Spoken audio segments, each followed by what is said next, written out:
Ready to go. All right, Joel Gausten here from joelgausten.com. I'm very excited about this moment because for the first time since I've been doing these videos, I'm joined by three people at the same time. I'm delighted to welcome three fifths of the Los Angeles-based band IGAF Sequoia. I figure we begin by having each of you introduce yourselves and what you do as part of the band. I'm Beth. I sing and I write the lyrics. I am Adam. I play guitar and write the bases of the songs all on guitar before we all start layering music over and getting some help from our wonderful producer over there. Yeah, I'm the producer, and I've just joined the band as keyboard player, but I've been in the band peripherally since the beginning, making the recordings on the early albums. Excellent. And for those watching who may not know who the producer is, that's Paul Roessler, our old friend who's been on my website a bunch of times and an interview subject of mine for many, many years now. So, Paul, great to see you again. And Hi, Joel. pleasure meeting you as well. Legend and producer extraordinaire at Kitten Robot Studios. That's right. That's right. And also Dad of the Year. Yes, that is my father. Excellent, excellent. Well, it's great to have you all on here for this conversation. And the reason why I wanted to talk to you is IGAF Sequoia has released just recently your latest album, which is called The Risk of Social Isolation. And right from the top, I've got to congratulate all of you. It's an extraordinary album, touched me very deeply. I've been listening to it regularly since Paul was kind enough to send it my way. Just an extraordinary record. So I'm blown away by it. And when I first got my copy of it from Paul, I was giving thought to writing about it because I'm predominantly a writer. But I still can't find the words for it. You know, it really blew me away to that degree. So I figured the best way to kind of talk about things and get something together would be to actually have you on and kind of do the process that way. I figured we'd first start with the title itself, The Risk of Social Isolation, because that really conjures up a lot considering what we've all been through for the past 3 years.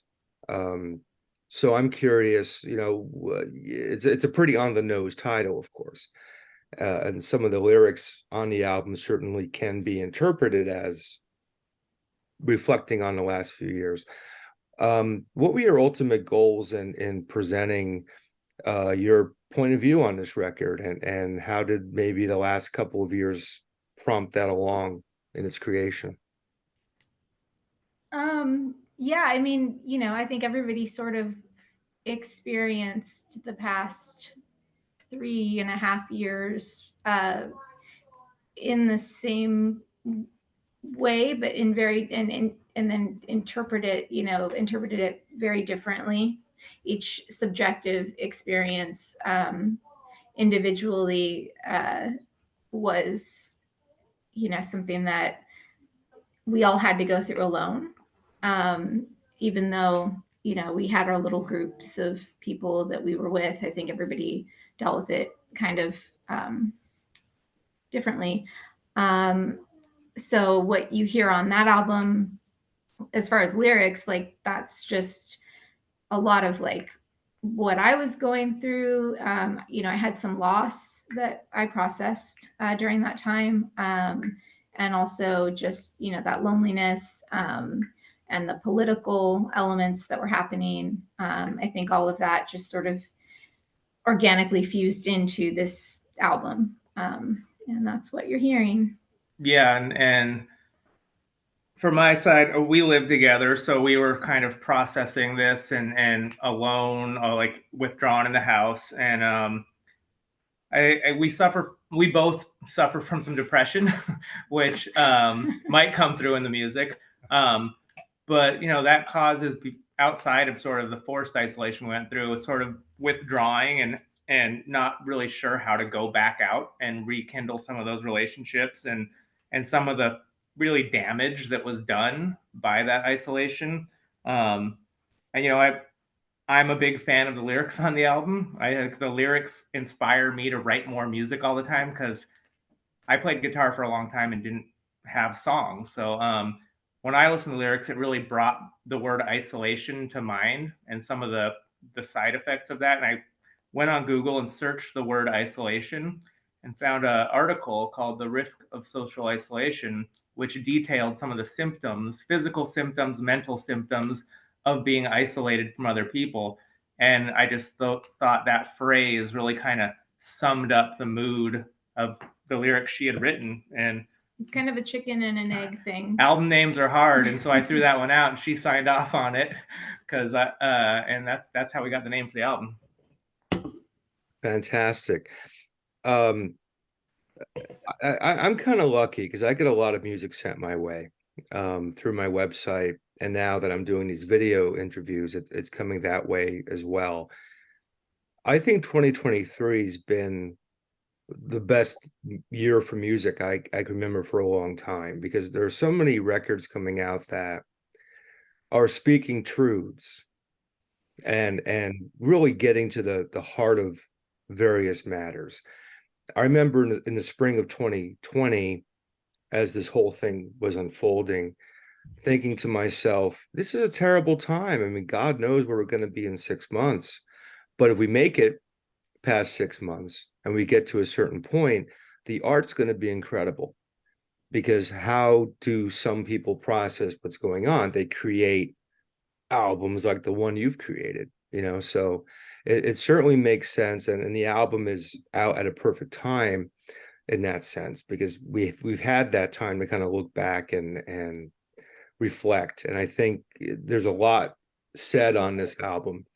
And I don't want to get terribly specific with lyrics in this conversation, because my goal is to have anyone watching this video actually listen to the album and read the lyrics, all of which are on the Bandcamp page for the album, which I'll be posting when the video is put up on YouTube.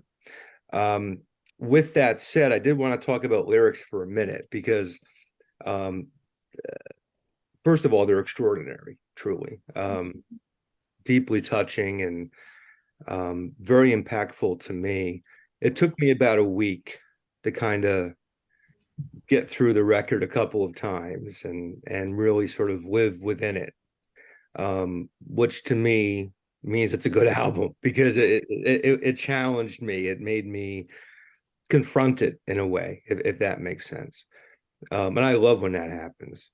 It's certainly non-disposable music in every conceivable sense. With that said, I wanted to bring up a friend of mine who's passed away, unfortunately, Andy Gill from the band Gang of Four.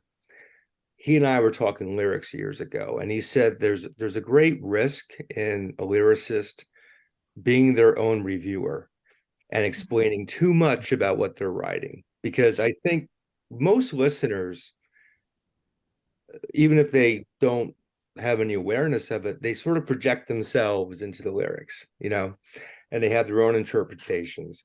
So when you write lyrics generally, and specifically for this album, do you have a stated purpose? Like, do you want people to know this is what you're saying, or do you leave that door open for opportunities for interpretation within their own minds as they take it in? So certainly there's some of my own personal opinion on the more political songs. Generally, I think my style of songwriting comes from like negative experiences that I've been through. It's a lot of it is autobiographical. I am a listener of lyrics myself. I like when I listen to music, I tend to focus, like hyper focus on what's being said. And I interpret that, in my own way. Writing for me is extremely cathartic. Sometimes, those songs that aren't necessarily like making a political statement, which are most of our songs, they're mostly like sad kind of, nostalgic love songs. And I don't I don't really have an intention when writing that stuff. It's just what's coming out in the moment. A lot of the time, inspired by his guitar, and what the guitar tones and sounds are saying to me, and the feelings they're evoking. And I'll look back sometimes years later at stuff I've written, and I'm finally understand what it means to me. So I hope that that's the experience that other people have in listening to anything that I write, is that they would, that might help them go through something or remind them of something and be a similar sort of therapeutic outlet. I'm a fan of songwriters that when you're going through something, you can listen to their music and it helps you get through it. And it doesn't have to be like a positive, upbeat type thing. I usually, when I'm sad or processing grief, I like to listen to sad music, Elliott Smith, and people like that, and somehow that helps me to get those feelings out, I guess. I don't know.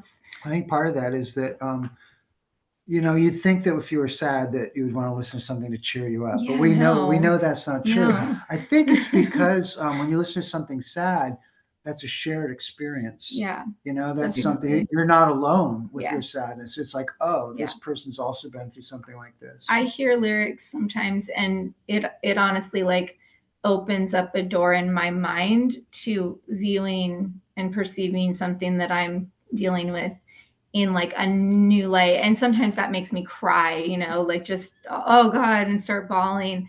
But that's good, because it's sometimes hard for me to process my own grief without that kind of help. So I hope to maybe be like that for just even like one person, Yeah. I've Well- noticed sometimes I'll write a song and I'll look at a song I wrote and I'm like, wow, I'm so wise in that song.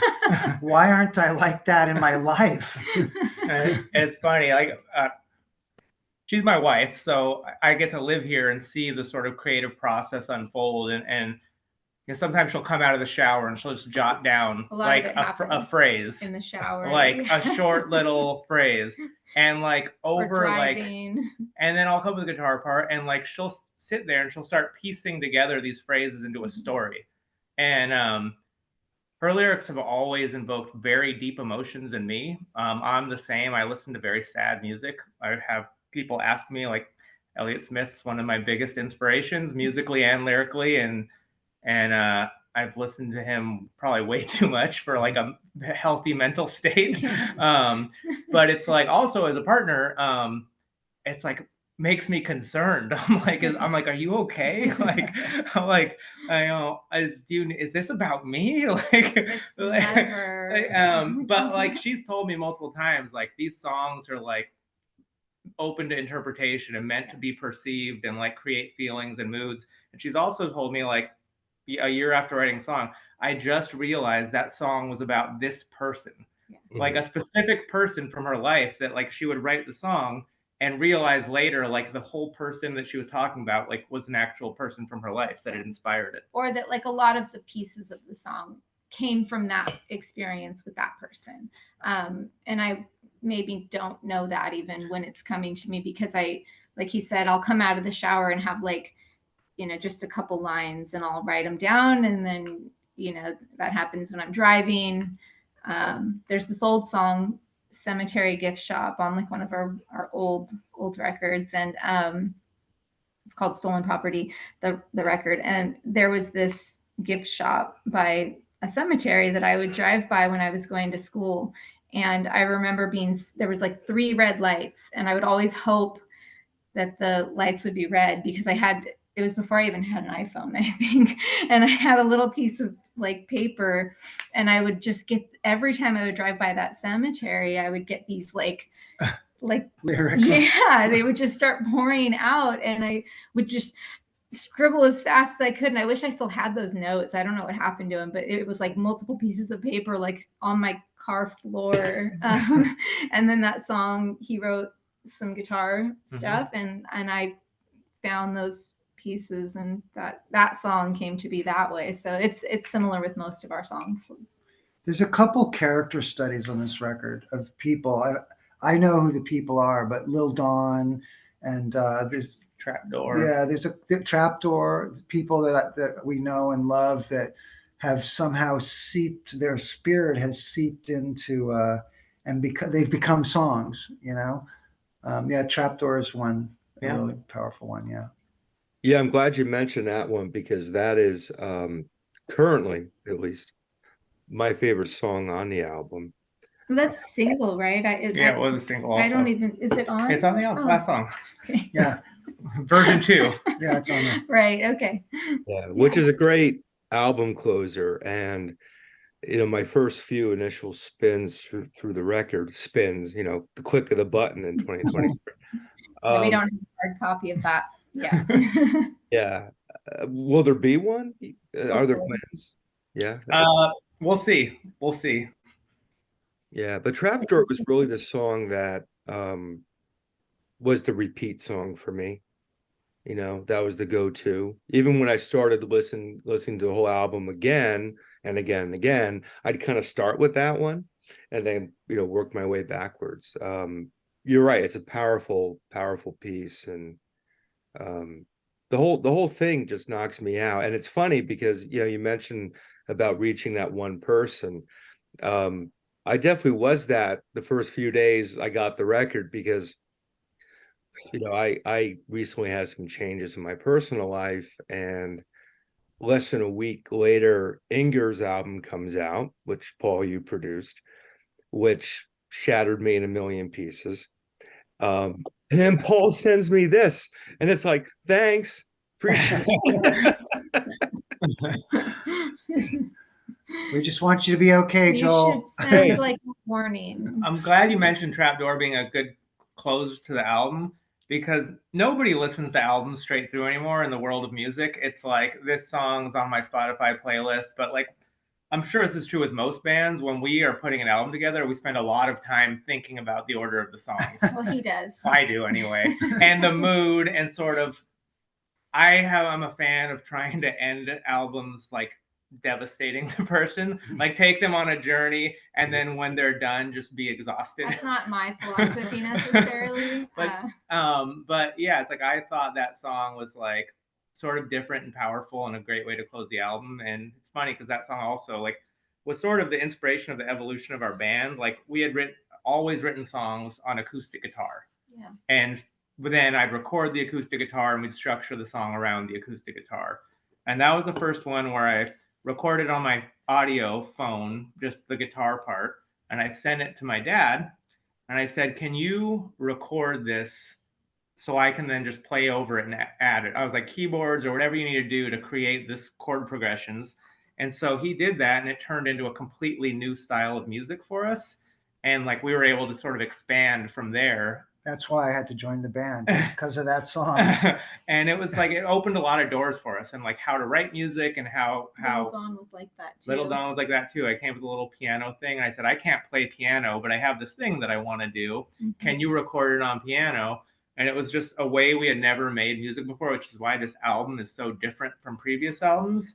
Because we really wanted to sort of expand the way we made music, and it was a lot of fun doing that, and a new experience.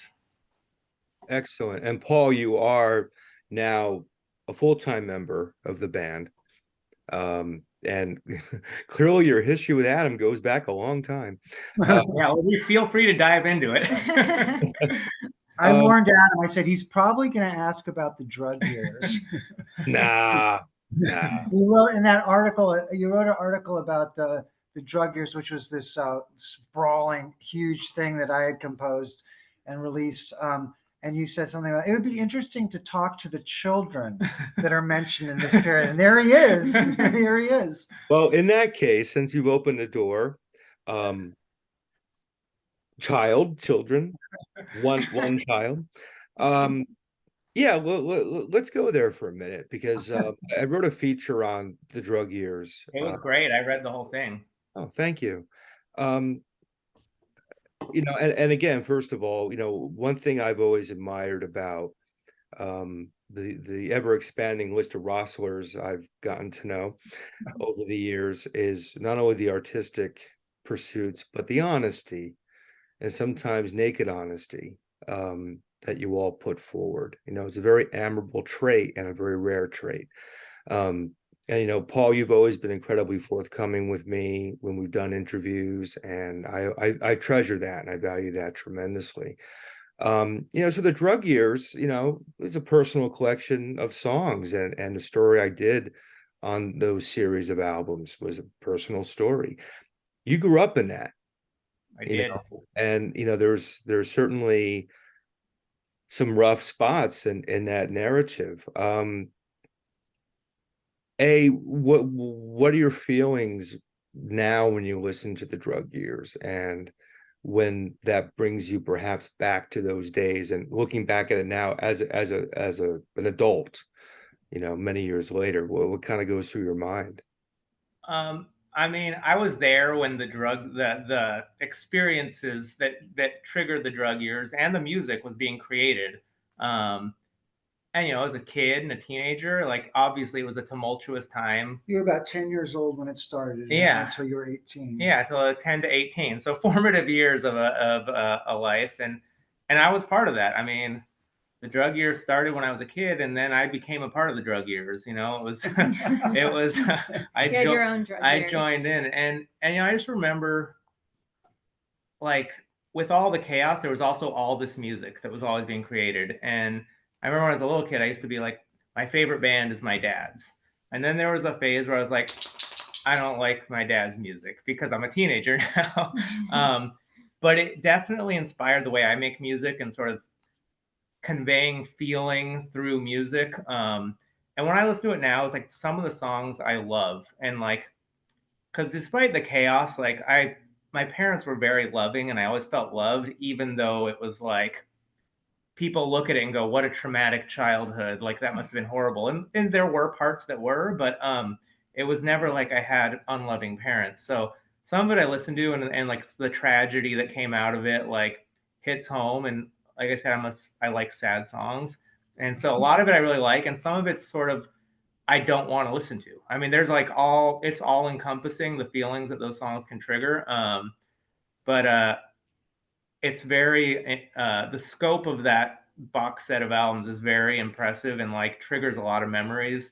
But I also like really think about how it influenced me musically and how I make music, and how some of my first musical experiences were in our garage, doing On Drugs with my father, recording guitar tracks on a little 8-track digital 8-track in the garage, and sort of, that was my introduction to making music. And then you look 25 years later, and we're doing it in a nice studio, and we're sober, and it's a whole new, like, sort of joyous experience where we still draw on that sadness and chaos to make music all these years later. So it's interesting. It's an interesting story. I think that's one of the themes of IGAF is looking back to the early chaos. I feel like you draw on that.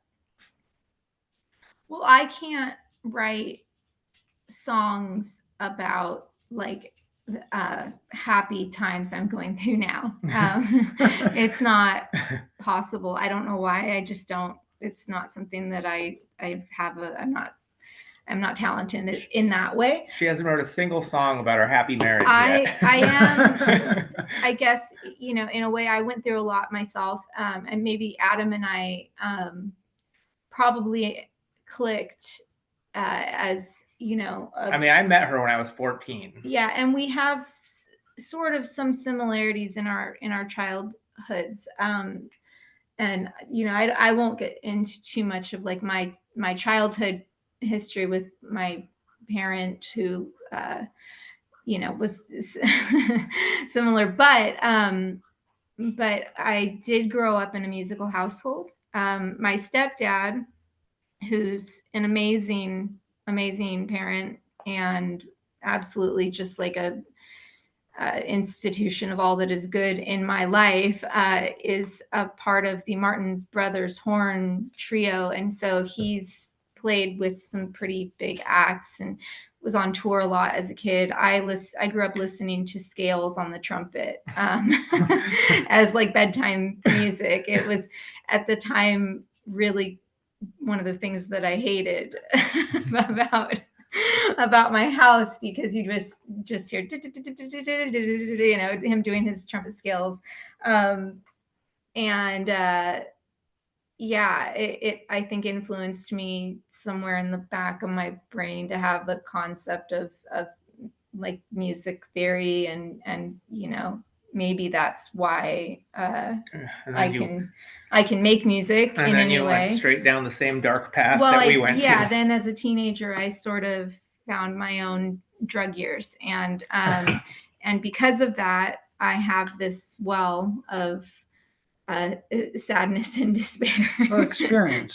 Well, yeah, but I mean, like, call it what it is: experience, or sadness, despair, tragedy, loss, and I am, for whatever reason, drawn to writing about that kind of stuff. So for IGAF, that's where the lyrics come from most of the time.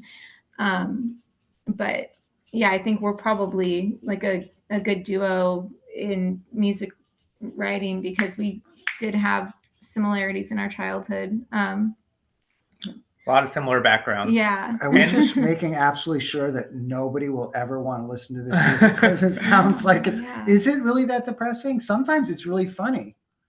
Some of these songs, aren't they? I think I'm a natural comedian. There's funny songs, right? Well, I like to put like puns and little things that maybe like only like some people would catch in the songs. There's intentionally. definitely some inside jokes Yeah. mixed into the.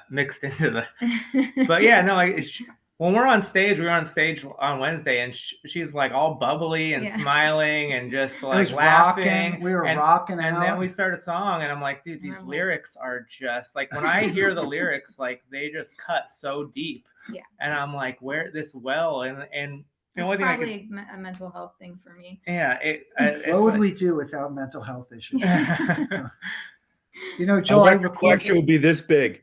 Yeah. I record so many bands, and a lot of times I'll add keyboards, and at least half the time, whichever band I record, they want me to join the band and go play shows with them.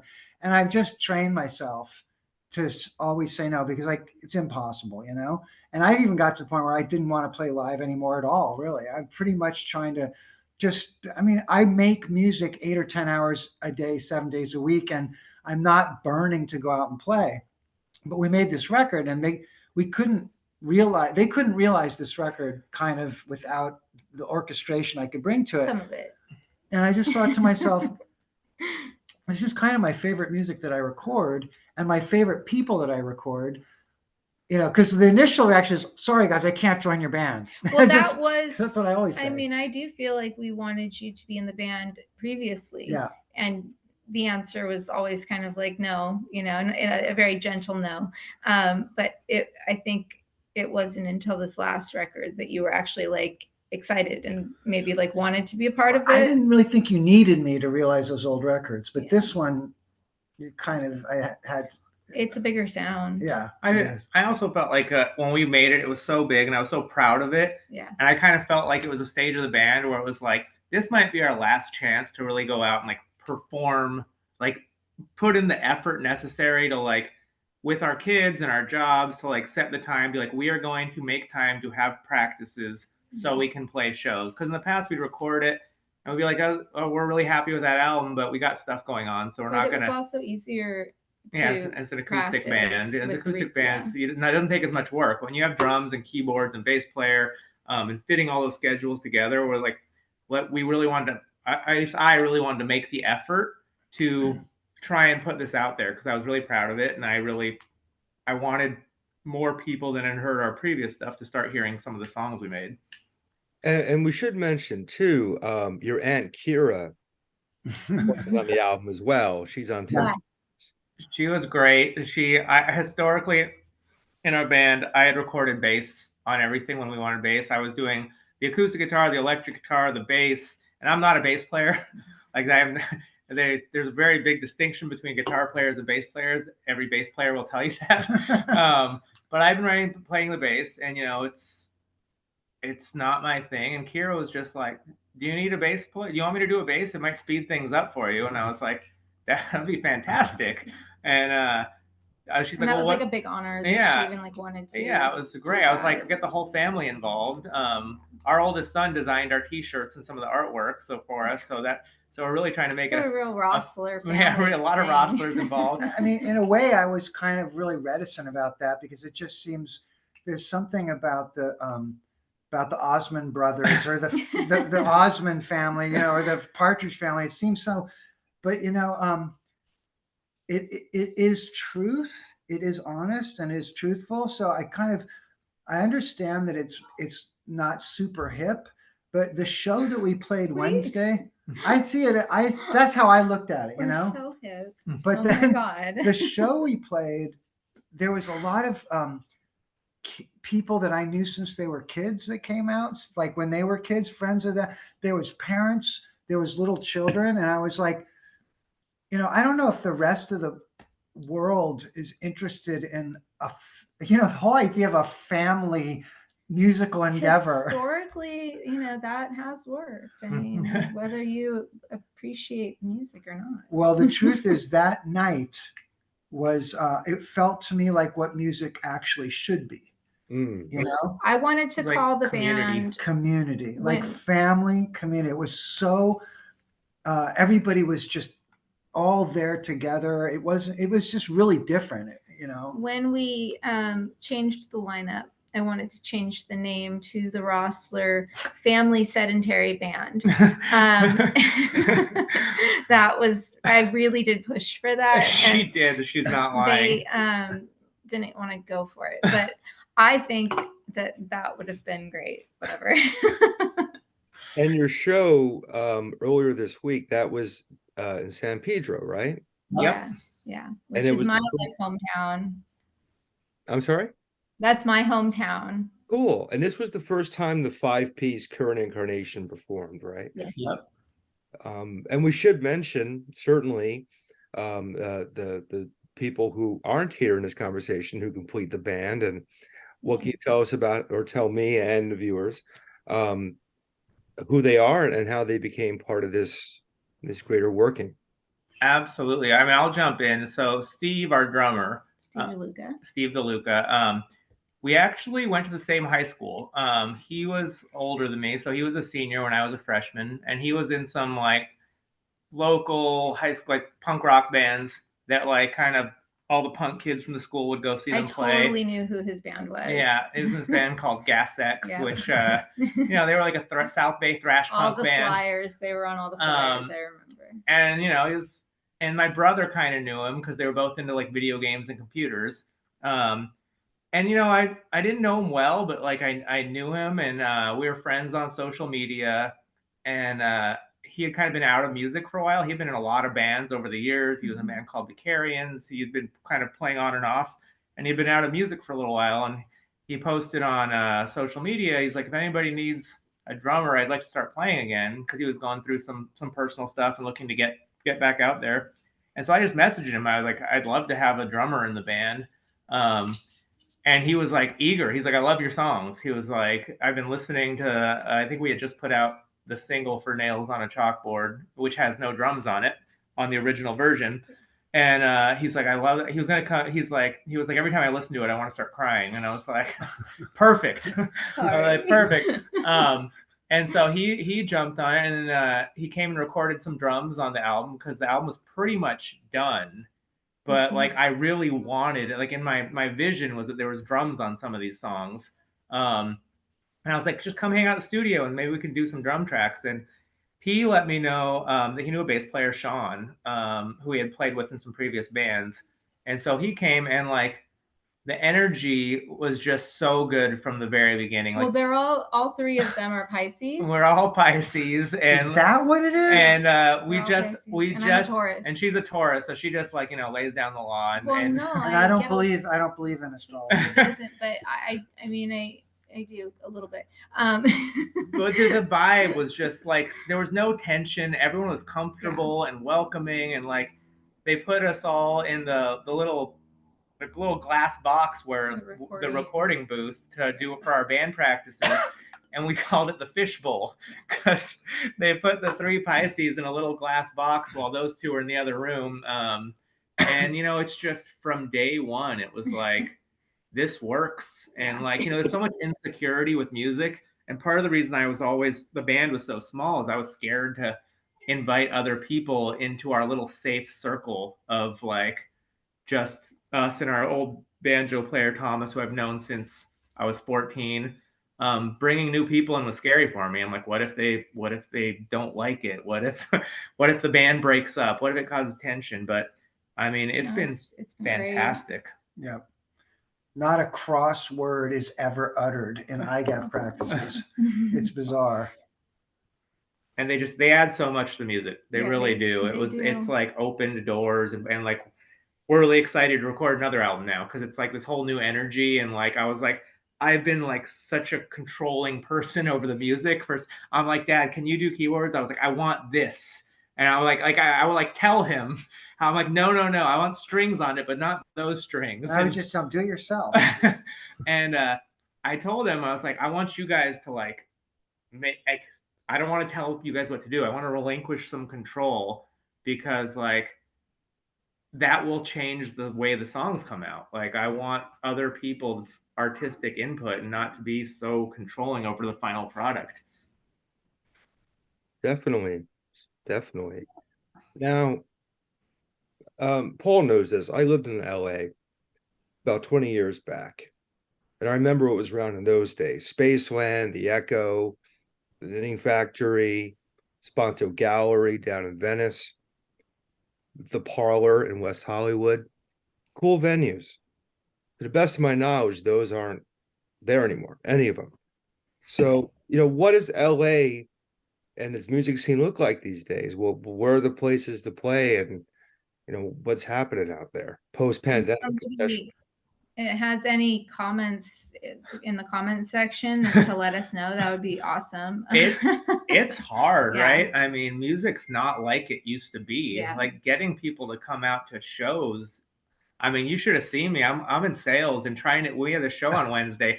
I am aggressively texting like people, like, you're coming, right? Don't flake on me. Like the show's on Wednesday. And when I was young, like there'd be a club. There was a club called the PCH Club in Wilmington. And we just went there every weekend. We didn't know who was playing. We just show up, listen, and be like, whoa, this band's awesome. Like buy a shirt, buy a 7-inch. And it's like, I don't know that there's people still do that. So we were fortunate, you know, Tommy, our former banjo player, they are an amazing networker. And so when they were in the band, it was easier because their band Moon Bandits has toured and they just are such a good like connector. So we were lucky to play a lot of shows with Tommy, and early on, they booked all of those shows for us. So some of the people that know about our band, usually that's how they know about us, and that's how they heard us. The folk punk scene. Early on we came out of the do you know anything about the folk punk scene? I'm getting there. Yeah, it was a whole thing. It's amazing. Touring across the whole country, playing people's living rooms, and mostly acoustics. They didn't like to use electricity, although they seem to not mind using gas for their cars to get to. I mean, it's just an incredibly supportive scene where like you can show up and play any kind of music. You will hear any kind of music. And it like there's no judgment. They're super supportive. And we were lucky really early on. Like one of the reasons I wanted to start a band initially was this band Ramshackle Glory that I heard. I'm wearing their shirt right now, actually. But they were like a punk band, and they had kind of been playing shows in that scene. I remember they said very specifically at one show they're not a folk punk band but they had like a banjo player and some. They were electric though. Yeah, they were electric, but they had some non-traditional punk instruments in the band. And that's kind of what folk punk is. It's sort of an ideology, but also usually you'll find like washboard. You know, you'll find some kind of banjo, accordion, weird instrument that you haven't maybe seen in recent history of music, and it's great. It's really cool and it's inspiring. I feel like IGAF was never like ruckus enough to fit in. But we were still welcomed by so many of those other bands and their fans and their friends. And they followed us throughout the years. Yeah. We still know a lot of people that we met through that scene, but I always kind of felt like we belonged more in like a electric indie like environment. That we would maybe be able to project what we wanted to project with more electricity. And circling back, that makes sense. Circling back to the original question about venues, I've been harassing him because he produces all these bands and he knows all these people, and I'm like, get us shows. I'm on it. I'm on it. There's like, actually lots of places to play. You know, that club we played, the Sardine in San Pedro, it's so cool. Such a cool You place. walk in there, it's truly a punk venue, and you walk in and there's a picture of the Minutemen above the door. And D Boone's face is airbrushed onto the monitors. It's really cool.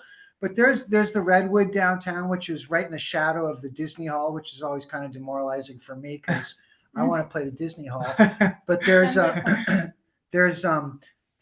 Maui Sugar Shack, and there's the Zebulon. There's a bunch of places. I don't know if there's a coherent scene, and if there's what you describe where just clubs where people go because that's their local club. I don't know if that's going on, but I wouldn't know, because I'm not a kid. Yeah, And I think it's a really interesting thing because people my age are still making music. And then people who are dead, we're still listening to their music. And if you're a new band coming out and there's thousands of them, if there's just supply and demand, when there's a glut, the price goes down. And like you said, last year was one of the best years for music. There's so much good music, and there's so many other things to do as well. Like people make fun of TikTok, but TikTok is incredibly entertaining. It's hilarious stuff, and some people want to stay home with their cat and do TikTok instead of go out. Music itself is filling a very different cultural role than it did in the 60s, 70s, and 80s. Yeah. There's a lot of ways to get your music out. Yeah. Currently, I think like way more like vehicles to get your music and platforms that you can put your music on for people to hear it. But I do think that there's kind of this gatekeepy thing, at least here in LA, where like there's bands that'll come through and play, and maybe that's a band that we might like be a good fit to open for or something, but you kind of have to know the right people. And maybe that's always been true of LA. I don't know if we know the right people for IGAF to like necessarily. I've emailed some booking people that book a lot of shows here, and I haven't heard back. So we'll get shows. But music does occupy a different place in the culture. It used to be very dominant.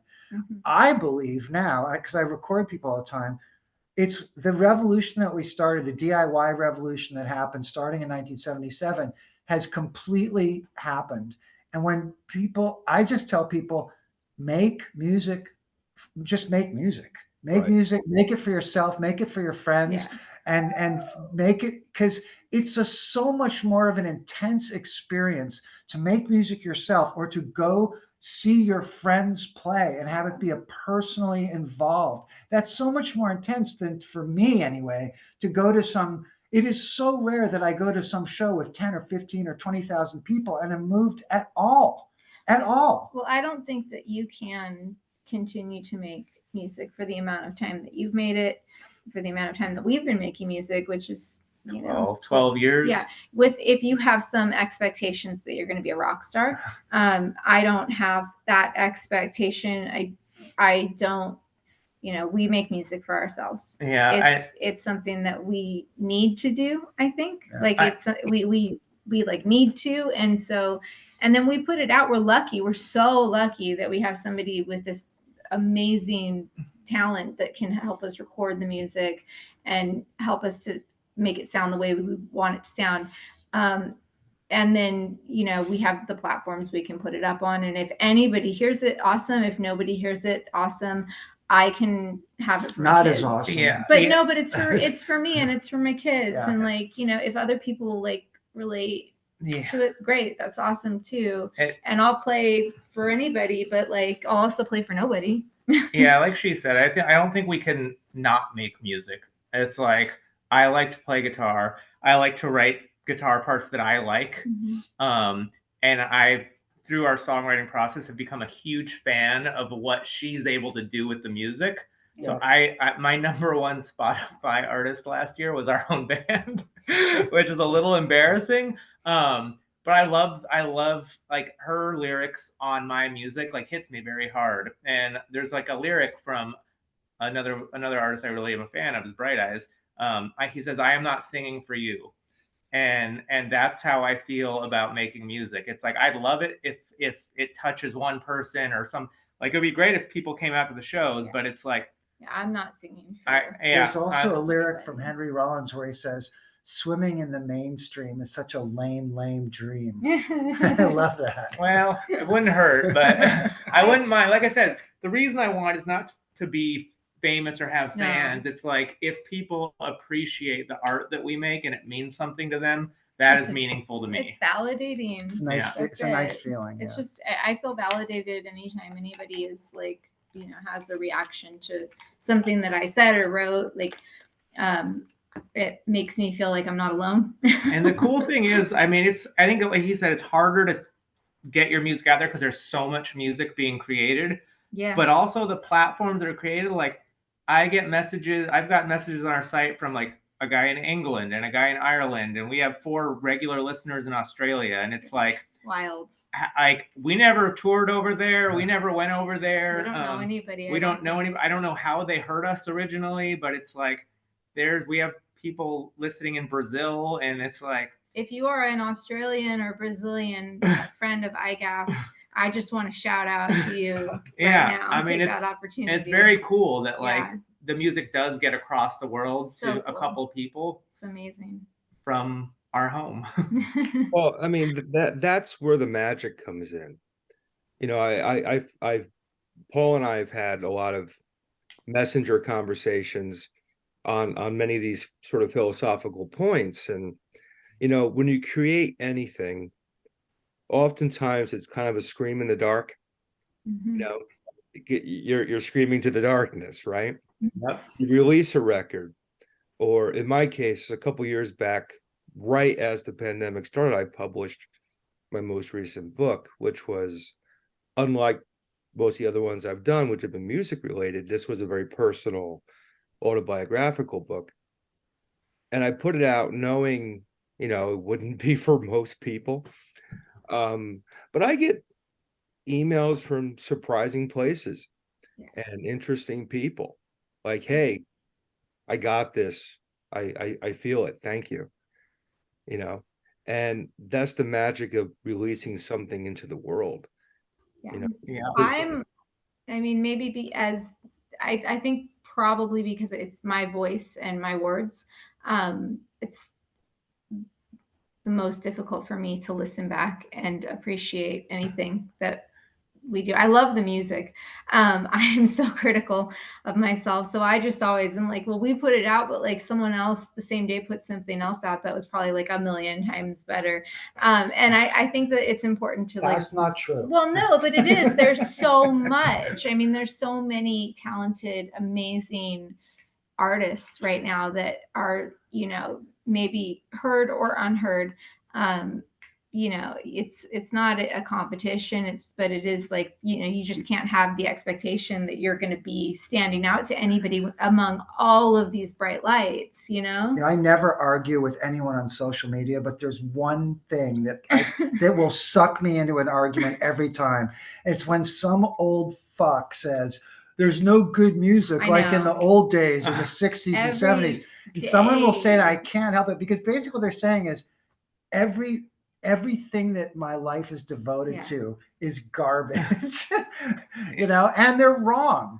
It's hard, and it's very common as you get older to get stuck with the music you grew up on. Yeah. And it takes work to connect with the new music and younger music, and it's easy to just listen to music I always listen to. And I appreciate my dad is like, I've sent him music or bands that like I've found that are still touring and playing shows that are younger. And they're always great. But a lot of people that would say that too would just be like, listen to it and be like, oh yeah, Oh, the worst is when they say something like, well, this is just a copy of some other song that was 20 years old. And I'm like, all music is related, inspired by music that came before it, and there's only so many chord progressions that you can play on a guitar that until you're going to sound like maybe something else, but it's not the same thing. And it's like that's music appreciation. If someone paints a landscape picture, they're like, oh, there's already been a landscape painted. It's like artists make art, and that's kind of what I always come back to. It's like, if you are an artist, you make art regardless of what happens with it, regardless if you can perform it live, regardless if you can recreate it, regardless if anyone listens to it. It's like, we're gonna make it. You can hear like a 3-chord song and it makes you feel one way, and then you can hear like the exact same 3 chords in another song in maybe like slightly a different order, and it makes you feel entirely different. And so that argument to me is just crap. I just hate that argument so much. Like, oh, it sounds like this other thing. Whatever, dude. How did it make you feel? That's poison. Those are the forbidden words in my studio when I'm recording. When someone says, that sounds like this, I will flat out say, you're not allowed to say that, and it will not sound like that when we're done. Hey, hold on.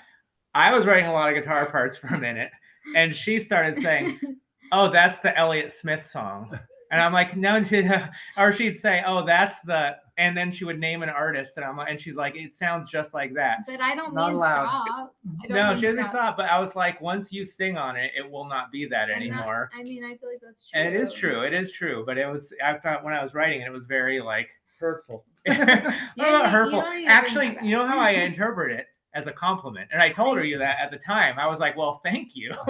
I'm like, I love that song. Smith is not an artist that is easily like recreated. No, I don't know how, I aspire, but you have to be like a pretty talented musician to sound like that. And that's the thing. It's like, even something sounds like it, when you're finished, it is a new piece of art and it's unrelated. Yeah. Pardon me. I have a little bit of a cough happening here. I was choking too for a minute there. It's all right. I was having a coughing attack over here too. It must be in the air. Hey, it's live video, right? We do what we do. Well, live to recording, I should say. Yeah. But obviously you're performing live with this incarnation. What do the next few months look like moving forward for you guys as far as doing more shows and keeping I'm going out of town with Josie Cotton for 2 weeks, and we had to actually cancel a show, which was just unbelievable. It's like, I try to have equanimity in all things, but my equanimity was seriously shaken that when I had to cancel an IGAF show. We were going to play with Fur Dixon. It was going to be real. Yeah, we were playing with Fur Dixon right near my house. I was so excited. So when I get back, I'm gonna hit up. We're gonna play the Redwood. We're gonna play Zebulon. We're gonna play. There's actually an art gallery we're gonna play. We're gonna do shows. Because it's a learning. I gotta say, for our first show, it went really well. Yeah, we had 8 practices with the lineup before going in for the show, and it was like it felt great. It felt great. It was completely new for Steve and Sean, and we gelled really quickly. And I think the show went great. And it's like, coming out of that show, it's like, I feel like music and being in a band, like, you create momentum. Yeah. And it's like, it's going well. The show is good. And I feel like almost my initial reaction after the show was like, okay, we did it. Like, we did it. And it's like, my initial response is like, okay, let's take a break. No, but what we talked about, and this is what I'm excited about, is reworking some of our older music and into an electric thing. We even talked about like writing new songs and then taking some old ones and putting them on an album, sort of recreated. We have a few things that are new that I think are promising. I like the idea of them. And then I also really, really like the idea of including some of our favorite older songs from the albums where we were just the 3-piece and doing that like big and, finding which ones work, because some of them won't work and some of them might be like epic. We have a new song already we're working on called Mar-a-Lago by the Sea. We do We'll see have how that goes. we have some new stuff in the works, and being on stage, I get terrified on stage. Like, I've always been much more a fan of making music than performing music, but at the same time, it's like I enjoy what we're doing so much now. I want to perform it. And like this first show, I was like, the whole day, like my whole body was sore from being tense the whole day. Like, I took the day off of work to like mentally prepare. Like, yeah, he's really funny. I very anxious about it. And afterwards I was like, oh, that was awesome. But it's like, I, like her, I'm excited to get back into the studio with like the new band. It's like, while we're getting together at some of these rehearsals, writing new music as a band, instead of being like, okay, guys, here's the songs, here's how you play them. Yeah. Come out and play shows with us. So It's funny because he's my son, and I felt like I knew him so well as you can know another person. But when you play in a band with someone, it's a whole new deal. I feel like I've gotten to know him better, if such a thing was possible. I mean, I coached his basketball team. We recorded all these records, but playing in the band together, it's like a new level of bonding. he called me the band manager. It's intense. Yeah, it can be intense. I'm like, all right, guys, like I made shirts, I made pins, I made merch. I was like, we got to play shows because I got to sell all this stuff. Well, the first thing that I send out calendar invites for the practices. One of the first things that Joel mentioned was like the honesty that sort of permeates in our family. And oh no, but like that's real. Like, and I married into the family, but there is a lot of like openness, and we talk very candidly about things that maybe other families like wouldn't. Like, my own family wouldn't talk about some of those things, and I think that's it's helpful in like being bandmates. Like, we can be really honest with each other. We can take criticism from each other. We can take compliments from each other. Like, we get into it sometimes, but because of that openness, it usually gets resolved. There's like, a lot of communication. I think that's the only way it works. I mean, my dad is like, he produces all day long, and he's been making music for 55 years. And so sometimes he'll say something like, oh man, sometimes I feel like we're amazing or great, and then sometimes I feel like we just suck. And I'm like, and then all he hears is the second part. But then I have the freedom to point out to him, what you said is kind of hurtful.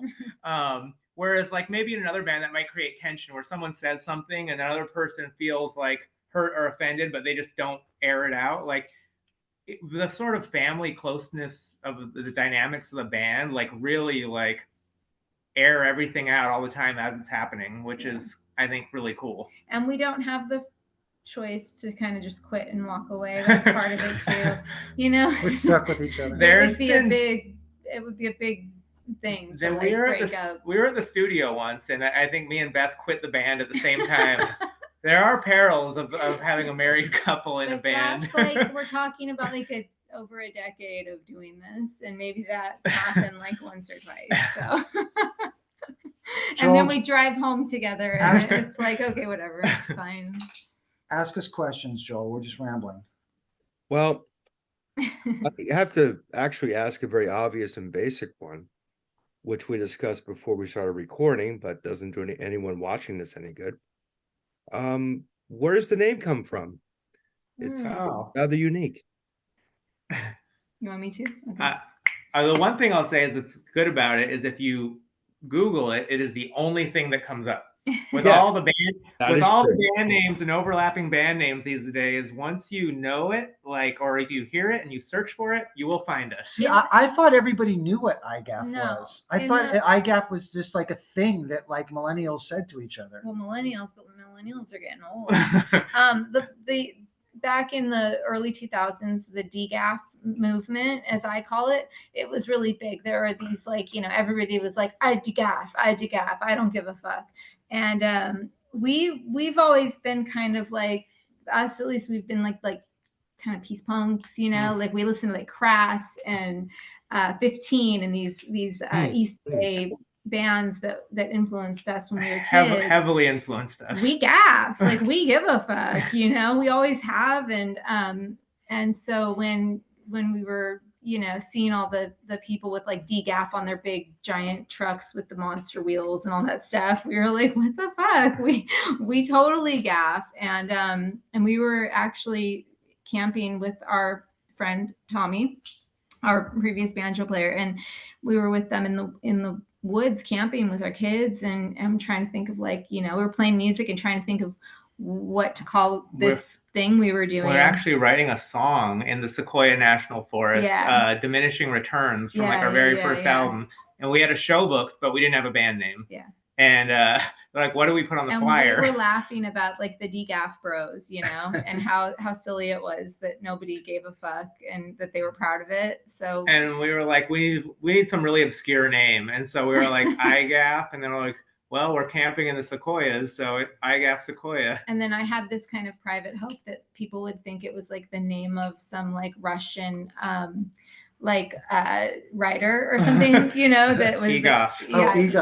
IGAF Sequoia was I had always hoped that people would just like sort of assume something like that. I was always uncomfortable. There was a deeper meaning. I was always uncomfortable with the Sequoia part of the name because it felt hippie-ish to me. But we are hippies. That's but you know what? We were like punk hippies. Sequoias are like the most epic living entities on the planet. So even if the hippies were a little ahead of the game on it, we're tree huggers. Yep. We're vegan tree huggers. Like, I mean. Oh yeah, these guys have been vegan. I'd never heard of vegans, and I was trying to feed these like teenagers, and all of a sudden they're like refusing anything that had meat or dairy or anything in it. And they never changed. They stayed vegan for like 25 years. It's been 25 years, for me. Which shamed me enough to at least give up meat. What, flesh? Like 20, 18 years. Yeah, long history of that. That's just all part of the I give a fuck. It's like we care about stuff in general, and it's usually from a place of empathy and understanding, and I mean that is sort of our. It's like that whole "you can't sit with us," like, but like, you know, you can sit with us, right? Like, inclusive. We care. We want to be inclusive. We don't want to be. I mean, DGAF. The funny thing about this, somebody who says DGAF, they do care when they care. Yeah. You know, it's just a stance. It's a lame stance. And then we do have a song on like our first album called DGAF Minor, and actually that was because the chords to the song were DG. I don't think there was actually a G, and I think it was a D, an A, and an F. But we thought it would be funny to name it DGAF Minor. It was in D. I was in D minor. So Well, that's the history of that.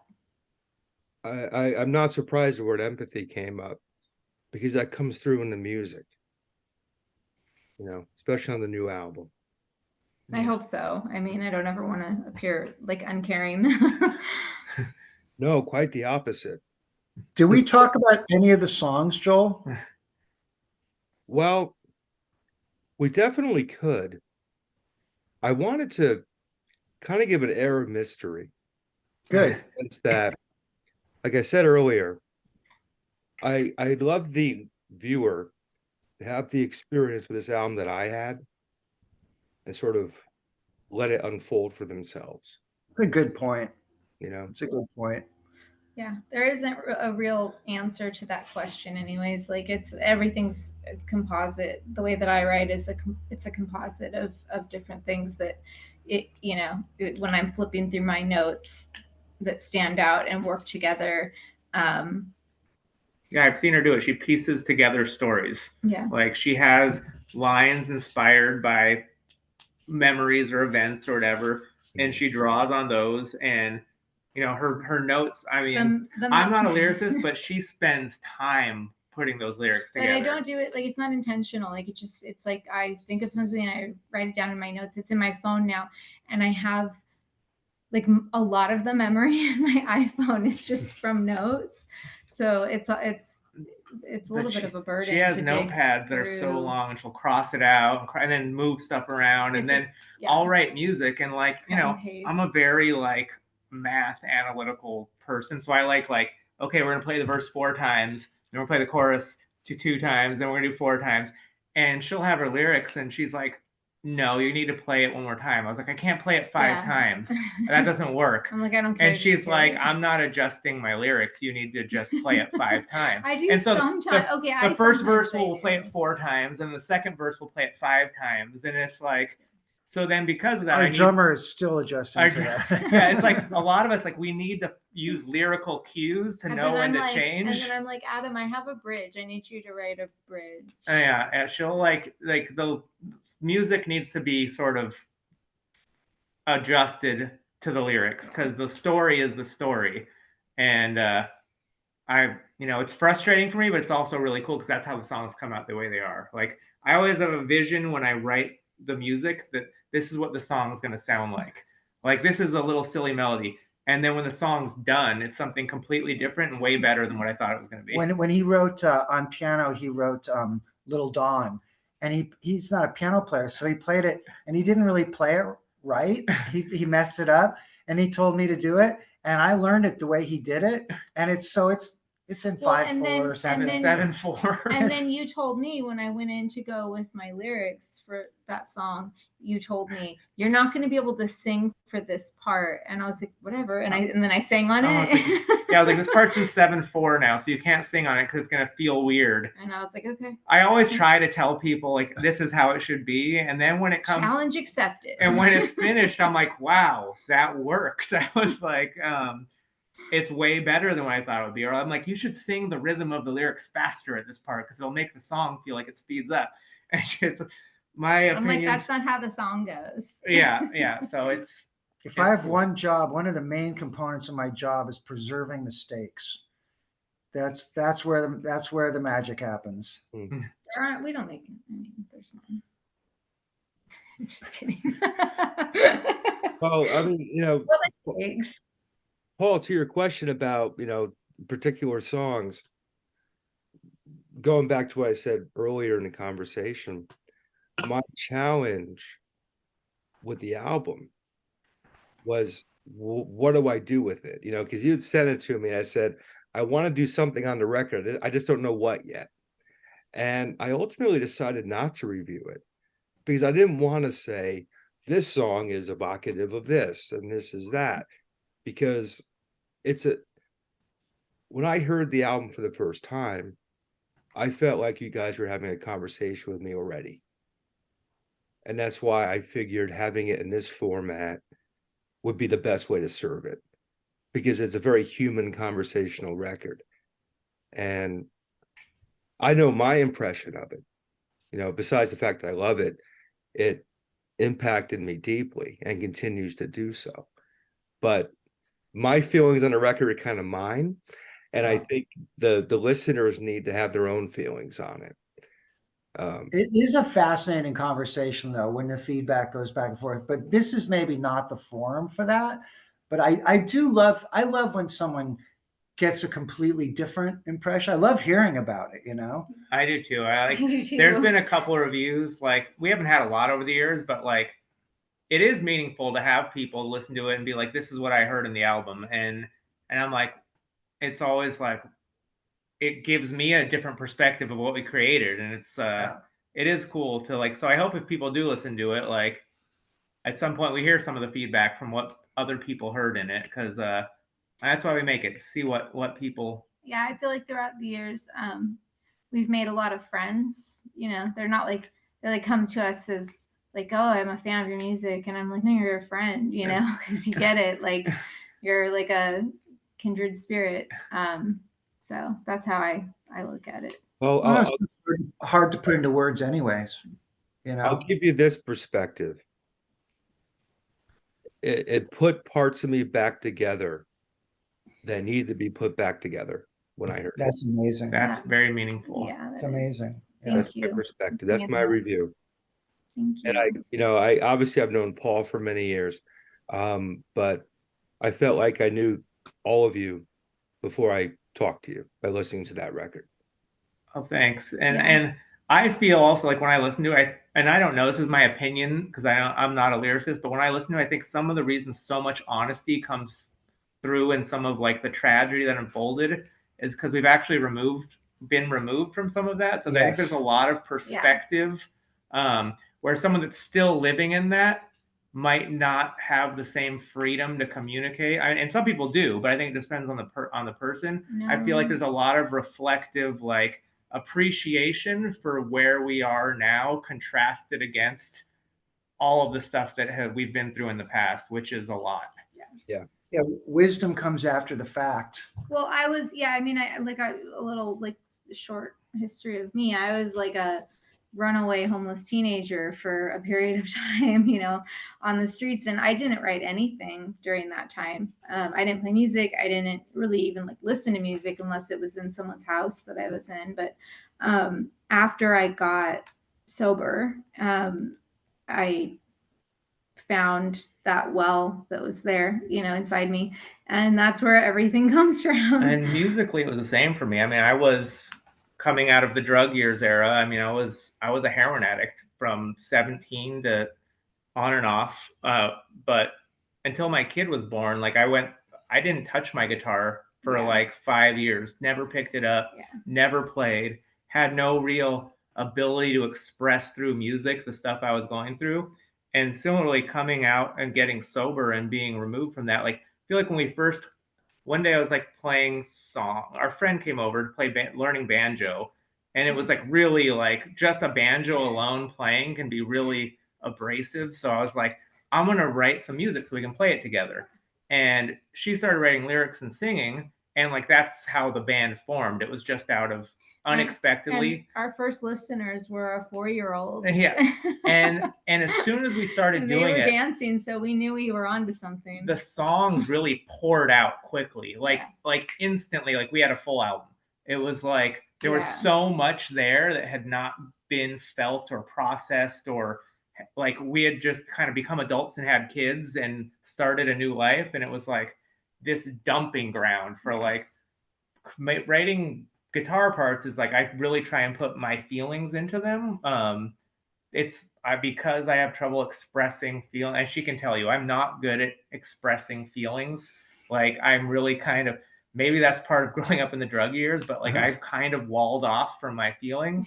But musically, I feel like that's where I can sort of express myself. I tell you how you're feeling by listening to your guitar. Yeah, she does actually. She puts words to sort of the feelings of my music. And when we first started and came out of that era into sobriety, it was like that whole first album was dumped out in like what 8 months. We really didn't know what we were doing. It was just coming fast, and we were like, and we had a whole album done and really fast, considering we hadn't been making music at all or ever. She had never really.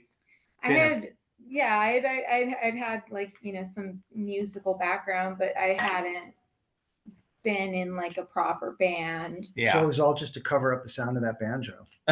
No, the banjo was great. Like I think the early album's great. It was I think it really shows the evolution of a band, where we are now and where we came from. Yeah. I mean, it was what we did early. I'm like super proud of it. It's got so much honesty and like what of the immediate sort of cathartic like feelings of coming out of that in the simplest, most stripped down form. And our banjo player, they have been a friend of ours, like we said, like forever. So they were there for like a lot of those experiences that both of us went through, separate from Paul, like as teenagers. It was like 3 teenagers that did drugs and got in a lot of trouble together. Like now as adults with kids and sober, like putting all 3 of our histories together into a really stripped down, straightforward sort of music. And it allowed us to be super, super open, super honest, and there was nothing to hide. And, we were all sober, so we would joke about like the crazy antics that we got into and then make music about it that sounded really dark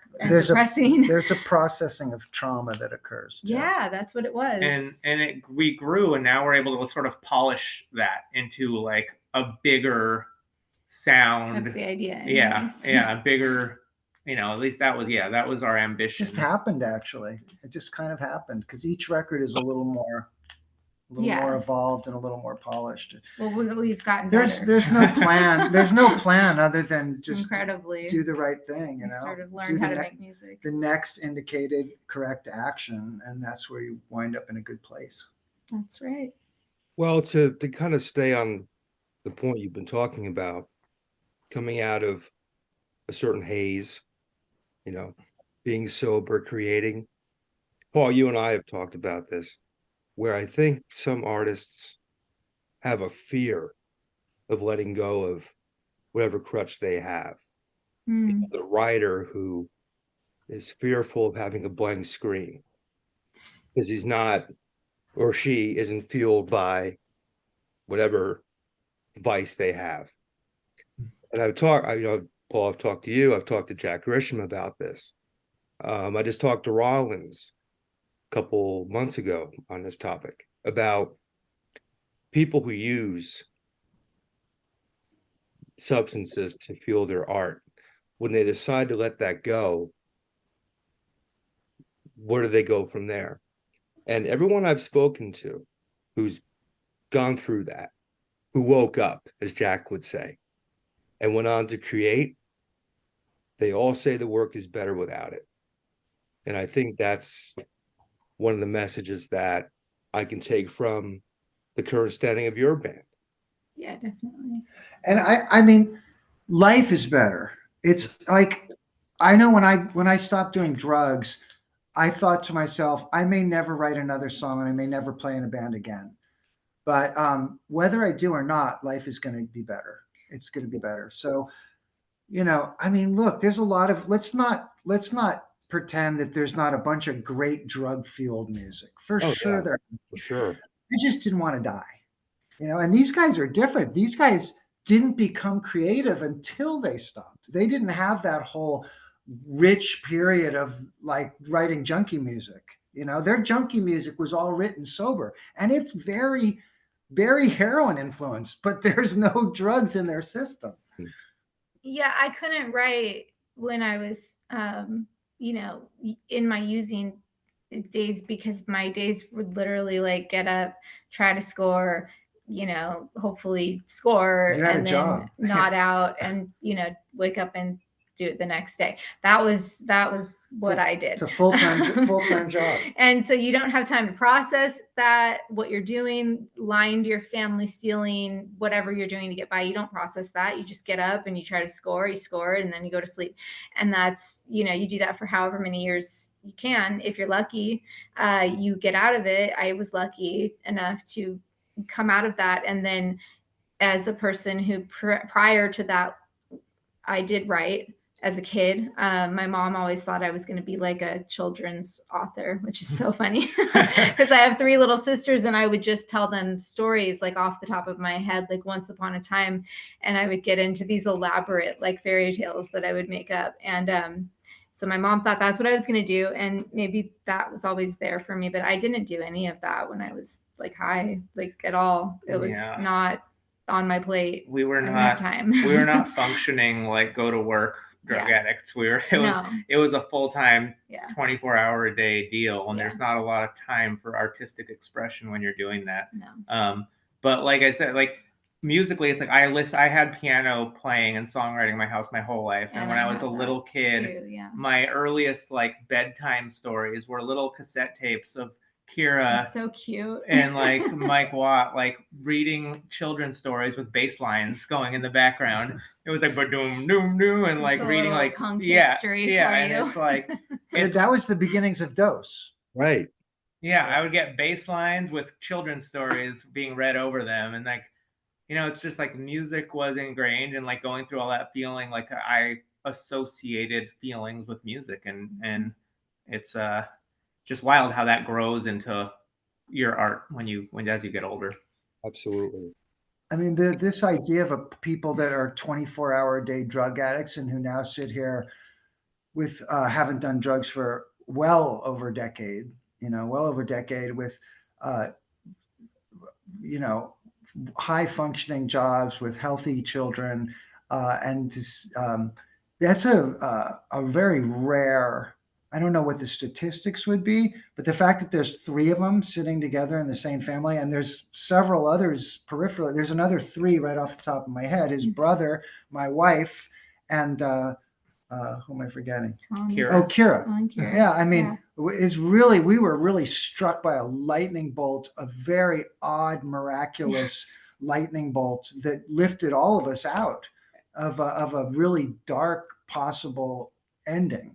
Mm. You know, And there are, you know, just to mention, there are people like that we have been influenced by, and people who, you know, aren't here with us anymore. So we didn't all make it out, but, you know, luckily the three of us sitting here, we are able to carry the memory of that time and some of those people who aren't able to be here with us. And that is something I definitely do absolutely intentionally try to incorporate into my music. yeah, they lived in the songs. Yeah. I know some of them. Well, this conversation has been everything I hoped it would be and more. Good. I know, Paul, you'd mentioned a few minutes ago about the rambling. Here's the thing. I interviewed you for the first time probably 13, 14 years ago for my old radio show at Kitten Robot. And that was a sprawling conversation that started one place, and I had no idea where it was going to go. We did an interview, my friend Drew Stone and I, with Kira a couple months back, and that was a 2.5 hour interview where we weren't quite sure where it was going to go. We had a map, but it kind of took turns. And, you know, I've been fortunate to have a lot of conversations with you privately and for things like this. And I've always admired, Paul, your candor and your willingness to express not just musically, but in conversation. And it's clear that, you know, Beth, Adam, you're very much the same way. That is in your music. I knew that going into it. And it's just an absolute pleasure to not only have the album in my life, but to have you all part of it, and to have a conversation like this that is so pure and honest. And, you know, I'm not being hyperbolic when I say this, but Paul, you know, when I want the truth, I listen to your music because I know I'm going to get it. Not always good, you know, but it's going to be what it's going to be. The music is good. The message, you know, what you're trying to convey, but I know it's real and I know it's true. And that absolutely lives on in IGAF, clearly.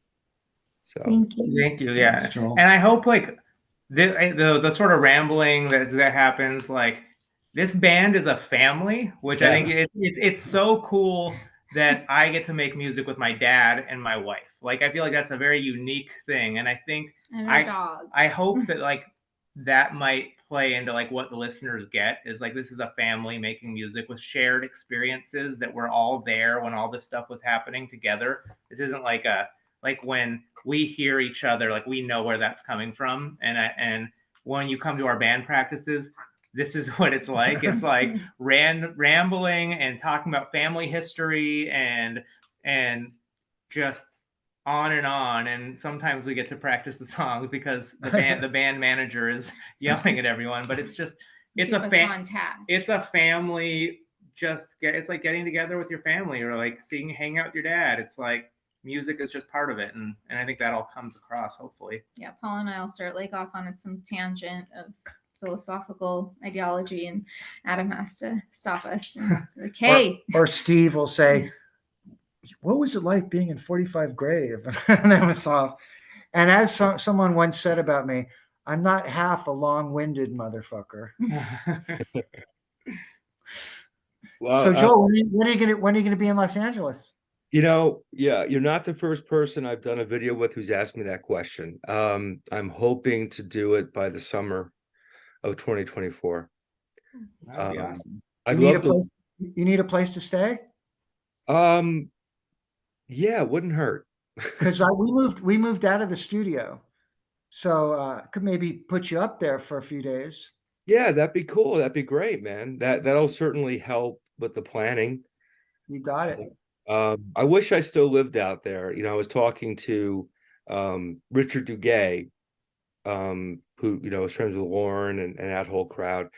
He did one of these with me a couple of days ago, and I think my highest concentration of peers and friends are still in Los Angeles, and I'm out here in New England. So I'd love to live out there full time. Financially, I think it might be a bit of a haul, but Yeah, hopefully by the summer, man. So we'll definitely keep talking about that because that would be awesome. You know who was at the show was Dez. Oh yeah?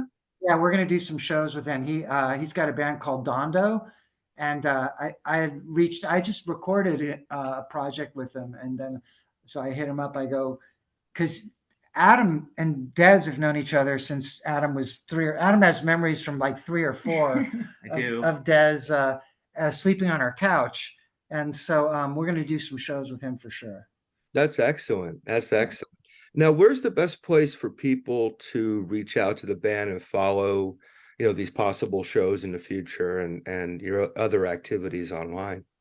I Instagram is a great place. We have an Instagram account. I monitor it regularly. If there's a DM on there, I will respond. We have a TikTok, which I don't know anything about, but Adam is doing TikToks. I felt like I was supposed to make a TikTok because I have no idea what I'm doing. Our kids are going to help us with that. But I'm much more time goes on. Instagram fluent. So we do have an Instagram, and I monitor all the messages on there, and we post all of our shows and album information as it comes up. So great way to get in contact with us. The most reliable source would be Instagram. Okay. Well, I'll put the Bandcamp link up certainly for the album. Thank you. I'll put the Instagram up and Spotify. It's on. Yeah, it's all on there. We're on all the platforms. So yeah. And the lyrics are on Spotify now too. They are, but cool. Yeah, we finally got them added on there. Cool. Well, I'll put as many links up as I can to get people to check out the record, which I, again, cannot recommend enough. I also want to give a quick plug, Paul, because you have an album coming out with our dear friend Jetan Damone in a few weeks. It's coming out, so I want to make sure people know about that. I know that's a project dear to both of you. So if people want to check that out, I guess what label's putting that out? Is that that label is called Dark Vinyl out of Germany. I'm not sure about all that. I am so like ignorant about a lot of stuff, but I did just get the CDs in the mail and they look beautiful. My wife took the cover picture, but I think they're called Dark Vinyl. And just look for New Young Kings of Midnight. I think it comes out in January 12th or something like that. Oh, okay. The New Kings of Midnight, Jetan Damone, Paul Roessler. Definitely want to check out. I've heard it. It's extraordinary, which I knew the combination of you two would be. Not something you hear every day, that's for sure. No. And that's one of the reasons why it's wonderful, because it's not wonderful to hear something you hear every day. Yeah. Excellent. Well, this has been an absolute pleasure, guys. Thank you so much for all of your time and the intimacy of what you're sharing with not only your music, but explaining the creative process behind it. I really do appreciate it. Thank you for the album. And I'll see you next summer in LA. Great, Awesome. Joel. Thank you so much. Thanks for taking the time with us. And it was fantastic talking to you. Likewise, guys. Take care. You too.